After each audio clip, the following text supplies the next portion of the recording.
Um, Hi, I'm Tim, and I'm with the Minstead Trust, and this is our lake at Furzey as it is now. When we decided to build this lake or dig the lake back in the early 1970s, this was just an area of brambles.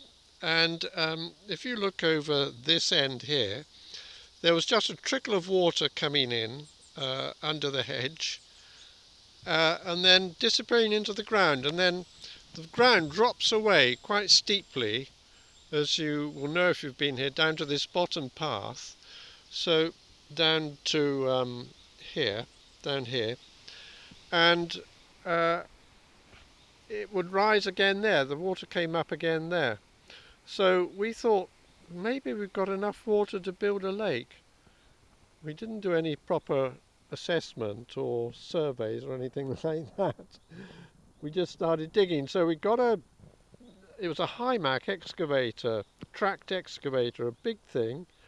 Uh, and we started digging there, right about in the middle of where that lake is, digging it down about 10 foot from the far end, and building it all up into what is now a dam. This whole area here, where the path is going over the bridge, is what we dug out in order to build the lake.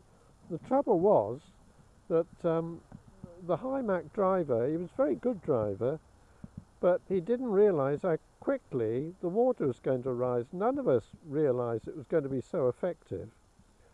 And before long, the water started coming up to his tracks, top of his tracks, rather fast. And he began to get worried. So did we. Uh, it did look as though the machine was going to be completely stuck in there and drowned. Well, we managed to get in pretty quick time a great big ex-army recovery vehicle, and if you go and look behind where the Chelsea uh, building is now, there was always a gap in the hedge. That's the gap we made to bring the Hymac in and to get the vehicle in to recover it. So we got a winch down to the Hymac and we gradually dragged it out, so it was saved. But it was a close call, and I suppose if I ever built a lake like this again, I'd know better.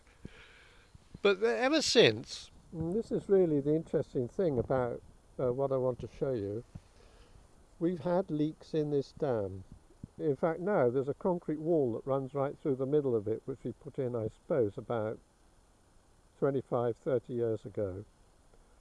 But water, you know, it's wonderful stuff. It's so apparently inoffensive, little and weak when you see it in small amounts, but it has a way of finding its way through the tiniest cracks and opening them up, and in the end will carve out whole valleys, as you know.